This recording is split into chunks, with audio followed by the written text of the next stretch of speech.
My dear viewers, you have asked me to make this video for you. I listened, and today I'll show you in-depth look at soft oil pastels. First, I will show you how different tools and techniques can create a variety of interesting styles and finishes. Then I'll answer all your questions on how to store and display your oil pastel artworks. And in the last section of the video, I will show you a step-by-step watercolor and oil pastels tutorial, where the combination of the two can create the most beautiful effects in your painting. And you'll see all the techniques in action, so it will be easier for you to use it in your practice. Hi, I'm Layla, a professional artist. Welcome to my art studio. Don't forget to subscribe to this channel so that you can bookmark and come back to it anytime you want to. Give this video a like if you hear something interesting, and I look forward to meeting you in the comment section. The pastels in this tutorial I will be using were sent to me by Arttx. It's a very large set, 72 colors, so pretty much everything you want is here. The brand claims that these colors are perfect for flat painting, overlay, color mixing. They say that they are artist quality, blending and mixing is great with them. They also have creamy texture and also fun to play. Now that's pretty much what they have on the box. Now, so watching all of these colors, I can tell you that they definitely are creamy. Some colors are very highly pigmented, some colors are a little bit softer. And you can sort of see from me smudging them that they do have a very easy to smudge consistency, but some colors smudge a little bit easier than others. I have found a couple of colors that almost felt sticky rather than buttery, but some colors were just so smooth, was really lovely to smudge, had a nice feel under my fingers. As always, with large packs and great color variations, you can get all sorts of colors, and you get a lot of colors that are quite close to each other as well, which means you need to do less mixing. It is entirely up to you whether you go for something where it's very basic and you do all of your own mixes to create color combinations, or whether you like to make it a little bit easier for yourself and have something as large as this set. Okay, and now let's move on to the techniques and variations of use of this wonderful medium. And before I start with the techniques, just a word of warning: my cat is sitting right there on the box, and you can see how close he is to the microphone. So if you hear any weird noises, that's him. Okay, so let's start with the basic things. The one important thing besides pastels in your work is paper. And there are two different aspects to look at. First, texture and color. So here I'm going to show you few secrets that you can create with just changing the color of the paper. If you are enjoying the videos on my channel, you might like to check out my Patreon page, where you can view more videos, suggest topics for more tutorials, and so many other things, including feedback on your works and winning artworks. And don't forget, by pledging, you are supporting this channel as well, so I can make even more stuff here for you guys on YouTube. Now you can see light and bright colors really pop on black paper, and dark colors seem to be really merging with the background. When is using really dark papers, not just black, maybe dark brown, blue, are really useful when you are trying to create something really bright. If you want your colors to pop, or if you want to use even soft colors like grays and make them really visible, that's when black paper works really well. Now you can see how black paper made this cloud pop. Of course, you can carry on and finish, the sky and everything, but these are just little demonstration of the difference that paper can present. So I'm going to show you what colored paper can do for your pastels. You saw how pastels behave on gray paper, but just to compare with this, and here I've got two bright colors, orange and blue. I'm going to just do little swatches of different color pastels on these papers, so you can compare and see the difference, the different feel that the paper can create. Okay, so now let's have a look at the color of the paper and the difference it can bring into your work. So if you are working with a lot of gray tones, but you still want to have a little bit of color come through, maybe choosing something like this can be beautiful. Like, for example, imagine you are sketching a cityscape with bright, backlit, almost sunset-like color if you're working on something bright like this. Or using your gray background paper to create more of the brighter colors that pop. You can see it here, of course, you know, with how much these bright colors pop, and the darks as well. The dark colors also really pop, but the soft neutral colors, they sort of tend to blend in. And of course, the demonstration of the black, where again you can create a really stark contrast between really bright colors, really light colors, with the black and dark colors really blending into the paper. So depending on the feel that you want to create, go for that color paper. Now, next point that I want to show you is texture. Here I have 3 different textures. Of course, you've seen me work on a smooth black paper already, so I'm not going to go for the super smooth demonstration. So here I have a mixed media paper that I usually use with watercolor. It has a little bit of texture. Pastel matte, it has somewhat of the texture. And then, of course, I have the sanded paper texture also for pastels, and I often use this for soft pastel and pastel pencils. When you use pastels on mixed media or watercolor paper, because it has a little bit of that tooth, when you start to blend things a little bit, sometimes it can pick up that texture, and the paper surface can affect the way the layer of soft oil pastels look. So here we can see a little bit of that paper coming through. Probably would even be more visible with a darker color. You can see it there. Now let's have a look at what it looks like on the pastel matte. Funnily enough, it's actually harder to smudge them on the pastel matte. Pastel matte, I think, is quite a bit absorbent, so it will probably be perfect for the impasto technique, which I will show you in a minute. Okay, now let's have a look at this paper and how it behaves on here. So this is a pastel matte as well, but this is like a sanded paper. I haven't seen it sold in packs, but you can buy it in sheets. This is perfect material for soft pastels, and oil pastels go on it like butter.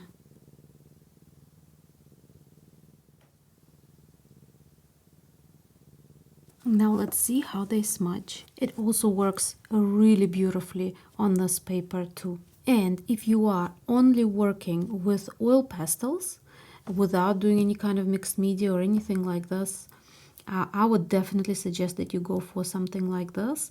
As I said before, this is my favorite paper to work with soft pastels as well.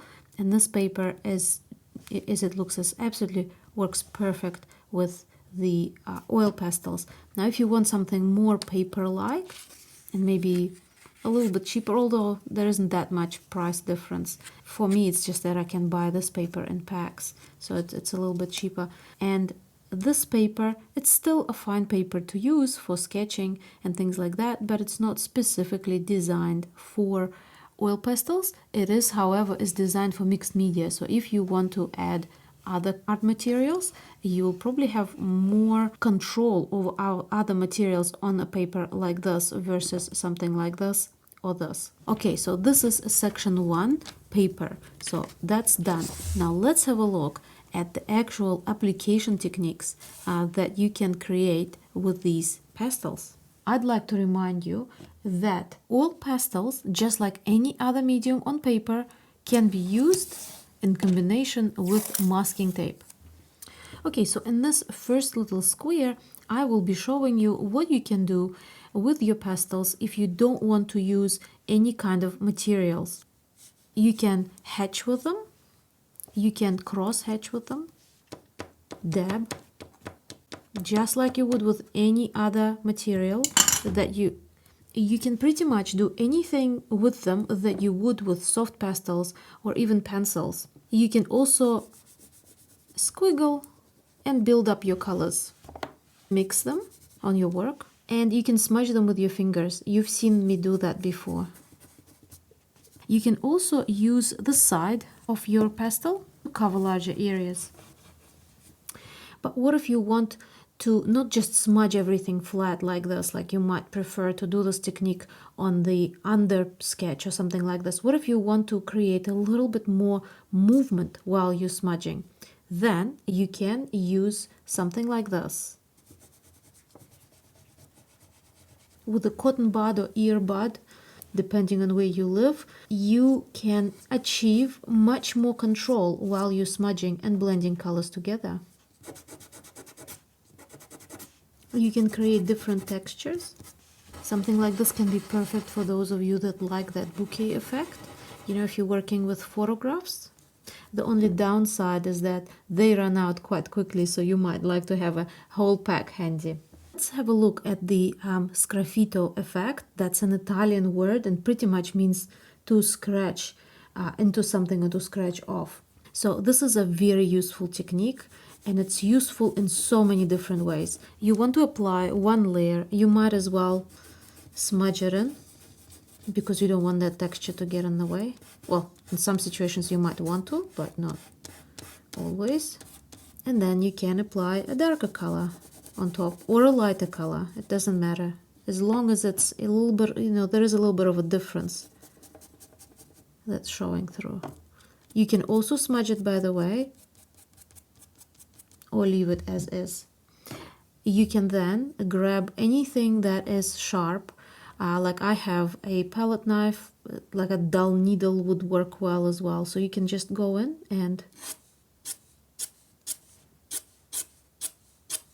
scratch off the top layer, and it will reveal the bottom layer. So whatever you have on the bottom there, and you can change colors of the under layer as well, and then, you know, apply darker colors and scrape that off so that change will be visible through. So it's perfect for things like grass. It's perfect for anything where you are working with details. You know, when, for example, you are creating something little. It's perfect for when you are creating waves, for example. And depending on the tool that you are using to scratch, you can create very different textures. So that's the beauty of having like a really nice, soft bladed palette knife, is that you can pretty much, depending on what angle you use, you can scratch in different ways. So this is very, very handy. And this is, I think this is one of my favorite things about oil pastels, how you can actually work back into them and create this effect. It's really hard to create it. You can do it with acrylic paint when it's still wet. You can't do this with soft pastels either, but the oil pastels are probably the perfect medium to do this technique with. And as I said before, you can use whatever you want. You know, see here I've got a cut card, so you can, you know, you can do all sorts of things. You can even cut out a pattern and scrape the pattern through. So, you know, imagination is the only thing that will be stopping you here. Okay, so now let's look at the next technique, which is impasto technique. Again, it just means, you know, applying it in a thick layer. So there are two different ways to do the impasto technique. Technique number one is you literally build up your colors by applying it from the actual stick, from the pastel stick, onto the paper. Something like this is a perfect technique for your finishing touches, or maybe creating texture and so on. You can use it in the middle of the work as well, probably, unless you're doing something like this, like just a quick little thing. I probably would not suggest to do this right in the beginning. It will be quite hard to smudge if you want to still create a smooth layer. But once you get into texture, this is absolutely perfect. And look how beautiful it is. But there is another way to do the impasto technique, and that is using your palette knife or painting knife to actually scrape a little bit of the pastel off the stick like that. And then just apply it onto the paper. You can perfectly mix colors together, create as much texture as you'd like. It's also a very quick and effective way to create a reasonably thick texture on large scale artworks as well. And you can see how here we're really crossing from drawing and sketching onto painting. If you do, however, want to take it to the next level of painterly, you can cross over even more into the painting style and use a nice coarse brush, something like this, something old. Don't worry too much about it, because even if you get pastel on your paintbrush, and I guarantee you will, you can just go and wash it with hand soap and warm water. Wash it a couple of times, dry it really well, and your brush will be back to its normal shape. The trick here is to use a really thick brush.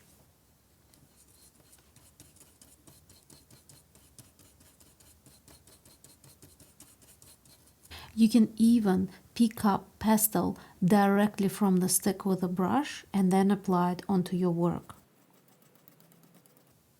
And you can see how painterly all of this is, you know, the texture of the brush and so on. You can also use oil paint solvents when you are using soft oil pastels. I'm not going to get into that because it's a whole other different level and very different techniques as well. Also, I don't like to use things like that in my studio. And if you are doing something like this, make sure that your doors or windows are open and you've got a lot of fresh air coming in, because those things can be toxic and you can actually lose consciousness if there's too much of the fumes that build up in the room. Now, before I go into showing you the mixed media, watercolor and oil pastels combination, I'm just going to address some of the questions that were left for me under the previous video where I showed you how to work with oil pastels. So I already went over the brush, what to do if your brush picks up a little bit of pastel on, just like your hands, you know, what do? You just wash them, you know, you don't say, okay, now they're ruined, I'm going to throw them away. No, you just wash them with soapy water, warm water, once, twice, dry in between, and your brush will be clean. Having said that, don't use the best brushes, especially if you want to work into this, like I showed you with this technique. Make sure you use an old brush. Another very common question was that, what do I do with it? So it's sticky, how can I fix it? And questions about how to store and how to display your art where you've used soft oil pastels. Number one thing you need to remember about soft pastels is that they never really fully dry. They do become a little bit harder over time. They won't be as soft as this, but they can liquefy with heat. So that's, by the way, that's another technique that you can use if you want. And you've seen a lot of those DIY sort of a quick projects where you put them in, blow with a hairdryer, and they all melt down. So this can happen with your work as well. Will they rot the paper? Now, there's no way that they can rot your paper. But what can happen if you use a very thin, a very thin printer paper is that you can get a little bit of the oily halo because that paper is not designed to carry any kind of art products. Now, this paper is mixed media paper. It will be fine. Most watercolor papers, whether cotton or not, should be okay to handle this stuff as well, especially if it's nice thick paper. So please, make sure that you use your common sense. In terms of rotting, for something to rot, you actually need moisture, and these don't have any moisture in them. So it doesn't matter what you do, this will not happen. So please don't worry about things like that. And remember, they are designed to go onto paper, onto pastel mat. They can go onto canvas. There are lots of spray varnishes out there that do quite a wide variety of art. You want to find something that, for example, if you're working on paper, something that's compatible with works on paper. So most of these, and the ones that I would suggest with something like this, is rather than a brush on varnish, to use a spray varnish. So you just spray this. I'm not going to do this here because it's going to smell. Again, a word of warning, whenever you're using a new product, if you go out there and you buy a spray varnish, there are lots of different brands, and lots of brands do it for pastels and acrylics and everything else under the sun, make sure that you do a little test. So if you're planning to do your artwork with these pastels on this kind of paper, do a little thing, spray, see how many layers you might need. Having said that, if you've got a really thick layer like this will not stop it from smudging. Maybe something very, very, very soft like that would probably do a good job. If you want to keep this in your diary or in your sketchbook or something like this, maybe taking a little piece of, something like this, where you can just maybe attach it, or even have a little piece of tape maybe on the top of your artwork, and then having it like this, it will stop it from going onto another page or getting a bit of damage. So if you're storing them in a pile or something like this, make sure you just have a little piece of paper in between. You can even get books that kind of almost like a photo books that have this kind of a sheet built in there. So you can do that. If you are displaying a finished artwork, make sure that you do it under the glass. If you're worried about this being not light fast enough, you can always have a UV protected glass. There are so many ways to get around this if you really want to display it. And now, like I promised, I'm going to show you a full mixed media tutorial where the two mediums of watercolor and oil pastels merge together to create the most amazing effects.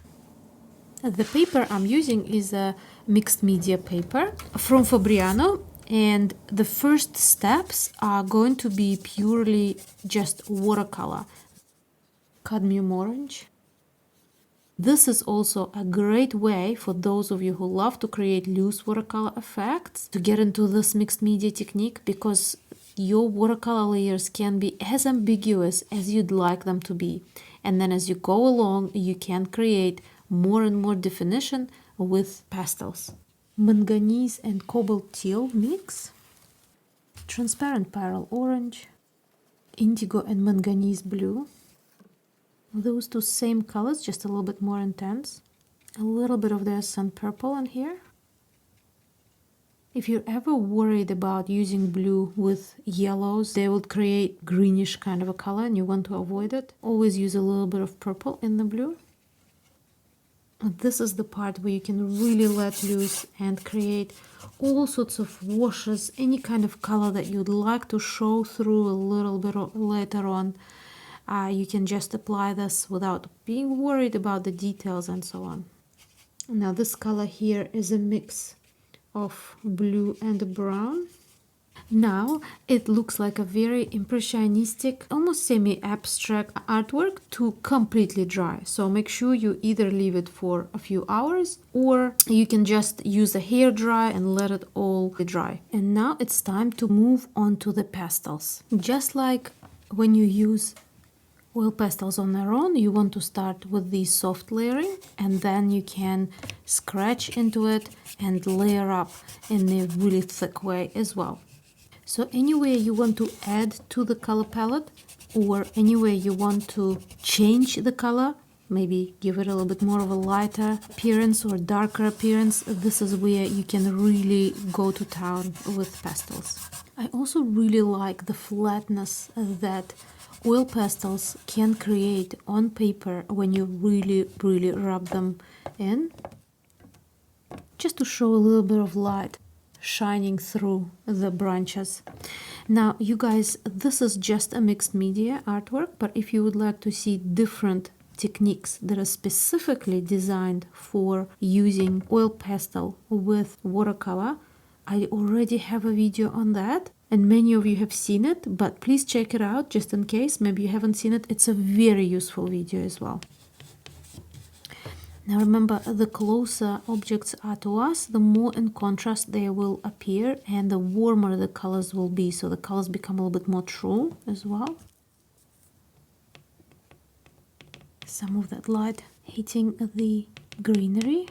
Now let's create a little bit of fog just in the distance there, rising up from the water. This is just white pastel. And just like when I show you how to use and smudge the graphite pencils, using the same smudging technique, so going in circular motion for cloud-like effect and going in one direction if you want to stretch things out a little bit. Now while you're working and you're using your fingers, make sure that you have a tissue right next to yourself. There are other things like baby wipes can also come in handy. Just make sure that after using baby wipes you still use something like this to completely dry your fingers off, because remember we're still working on paper, so you don't want to apply water with oil pastels.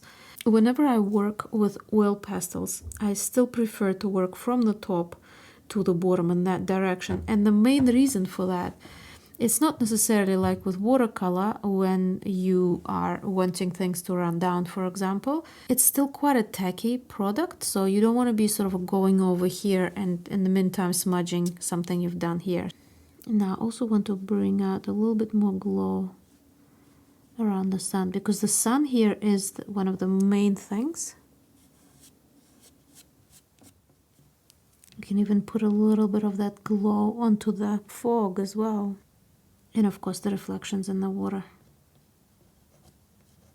You might start to see that I'm going over everything here, but the reason why I've created this underpainting is so that I can scratch into that color. So this is not the color I want to be there, but I want this color to appear from underneath wherever I'm going to apply. You see, now I'm dragging the paint out like this because I don't want it to be all smudged, but I still want it to be just a little bit softer than what it is there. And you see all of those layers of watercolor disappearing underneath the pastel for now.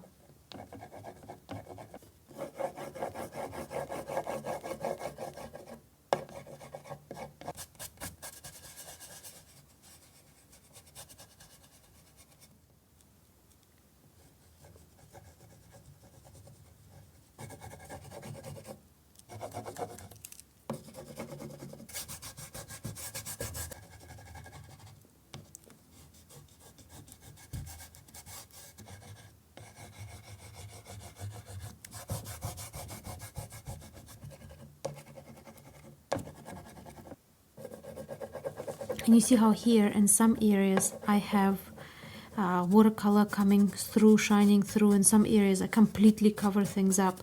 So it's the kind of a thing where you just go with the flow and you see how things play out. This is the technique where there really is no point to really restrict everything and just plan through every single thing. This is the kind of a thing where you sort of go with the flow, even though you might still have an image in mind or in front of you. So you can see as I keep working on this, I'm starting to get into a little bit more and more detail. And the more detail that happens on the sketch, the more texture we start to create. See, now I'm using the sideways technique, where you can just lay your pastel on the side and go over. It just helps you to cover a larger area. Sort of a deep reddish brown.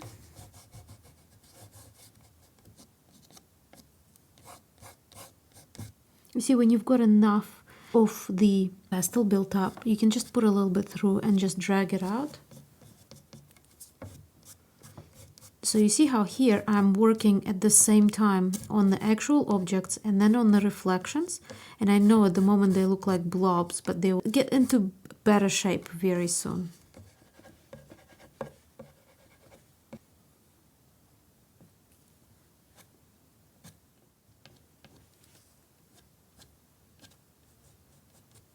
Okay, now let's go into the scratching technique.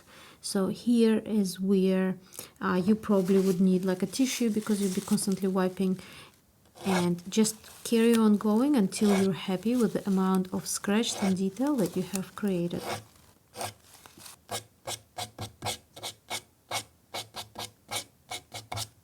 You see, when I scratch, I see the colors that I've painted underneath. So if I've got a bit of orange, then these little strands come through as orange, and it looks like it's catching a little bit of light from the sunset.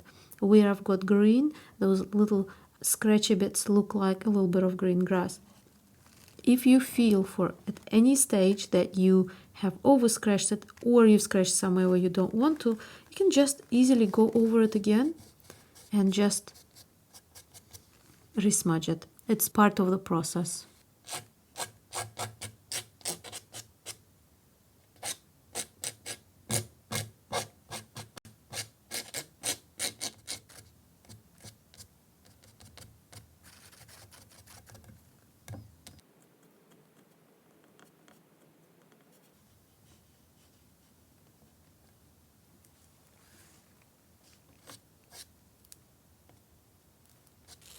And the same thing on this side as well. So scratching into things and then going over things. But before I do that, I want to just add a little bit more of the color variations.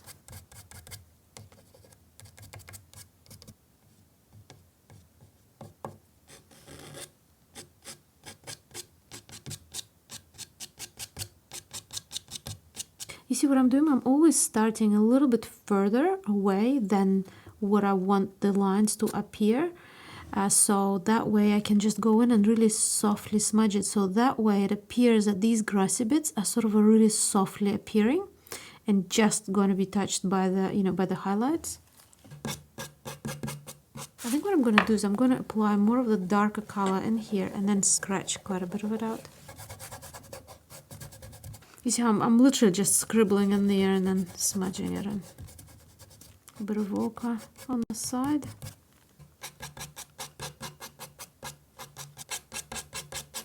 But this scratching can bring quite a bit of softness to the artwork, even though you'd sort of think scratching is quite a prominent mark.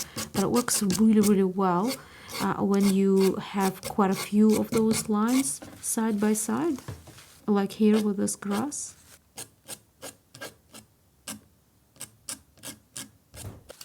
And now I can introduce a little bit of brown just down there, like that. We can even use the brush now. There's a little bit of green on there, just to soften that. And now I want to show you something else. I'm actually going to use black. So for those of you that go crazy when there's black in the set, maybe you can turn this off. Or you can just instead use like a really deep blue or brown.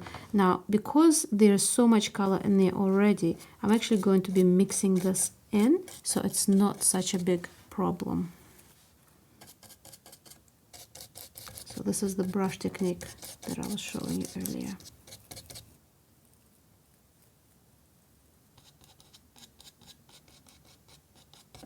Now I'm gonna get most of it off. I don't really need to wash in between, just like when you use oil paint.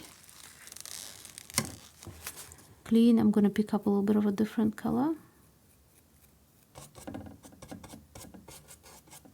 Now also the beauty of using the brush here, because I already scraped quite a bit of grass through, I can kind of go in between these little grassy bits or smudge out the ones that I want to smudge out. So it sort of gives me a little bit more control. And also the texture, quite helpful to create that soft, fluffy look. Again, you can come back at any stage and do a little bit more scraping if you feel that you need to. Switch over between smudging, scraping, and applying more pastel. Now I'm going to work a little bit more on the water. And I'm going to just plant little leaves and things here. They don't have to be perfect. They just have to be, looking a little bit like the lily pad leaves. And now just a little bit of the highlight, just to bring some of that light in. And same with a little bit of a shadow. It's the variation of color really that plays its part here. And this is where something like this can come in handy, because you can just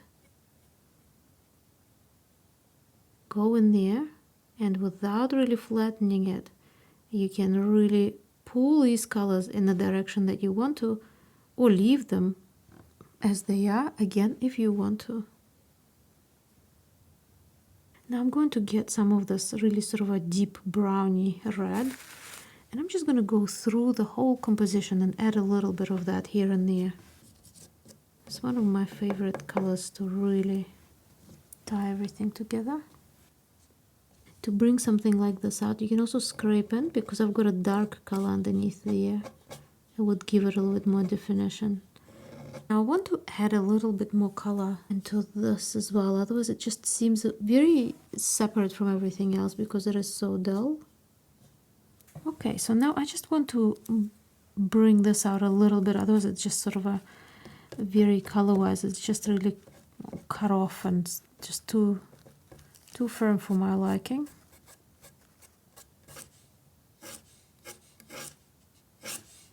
See here, I'm just creating little ripples on the water with a knife.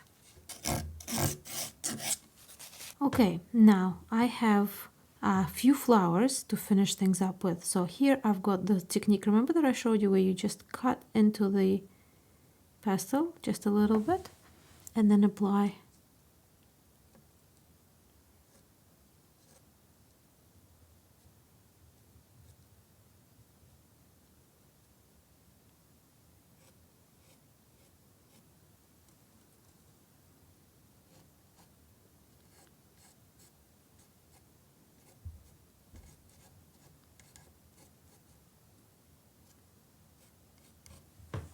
I also want to apply a few yellow flowers, but they will be a little bit smaller. So I'm going to go still with that impasto style, but just straight from the pastel onto the paper.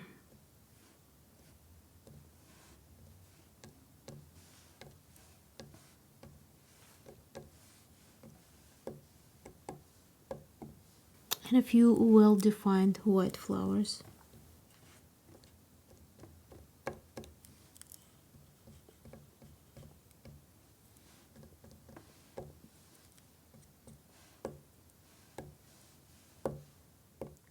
Shall we give them a little yellow centers to some of them to make them daisy-like? As they go further out, we don't need to worry about that.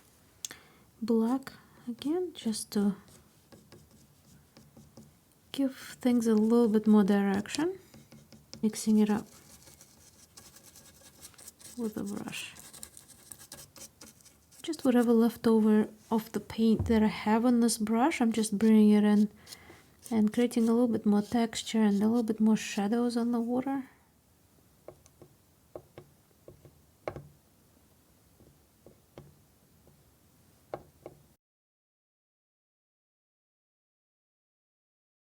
Okay, now this next bit is going to be for those of you who are watching this video for the review of this specific pastel pack, which is 72 colors from Arttx. Now, even though they do say that they are professional, I can't find any information on any kind of pigments, and even if there are pigments, there are numbers here for each color, and there are names as well, like this one's orange red, this is crimson. So they do have separate names, but again, as I said, I don't see pigment. This is dark red.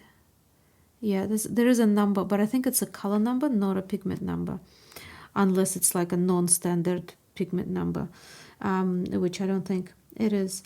But what I find about these is that they are very creamy, they're very soft, they are really fun to work with, just like, you know, regular soft oil pastels. They do get all over your hands and all over your table. There's a few times that I had to wipe my table between, you know, filming sessions, but that just comes, you know, with the territory. Still not as messy as soft pastel anyways. Soft pastel, you've got dust everywhere, so these are sort of stay a little bit more contained, self-contained. It's a large variation of color here. If you would like to play with pastels like this, use them in mixed media projects, then I think it's, you know, it's fine to use these. If you are super careful about the color fastness and things like that, you can either get a set like this and then perform your own light fastness testing, or you can always go for the brands that display the actual color fasting rating. There's none on here, so I'm assuming these are student grade.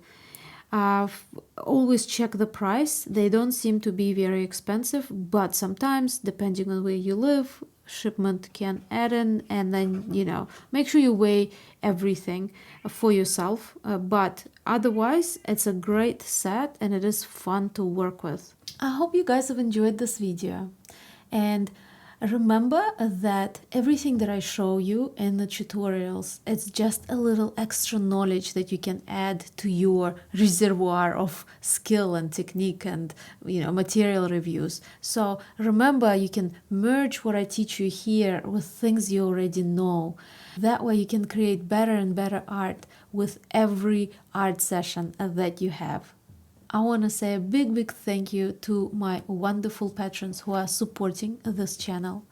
And if you guys want to check it out and you want to pledge for some support, or maybe you would like to see some more videos and win artworks and so many other things, make sure that you go over there, check it out. It is a great place, and you get to have most of what you have on YouTube, just more of that. You get to have more videos, more connection with me, and so on. So go over there, check it out, and I look forward to seeing you soon in the next video. Thanks for hanging out with me.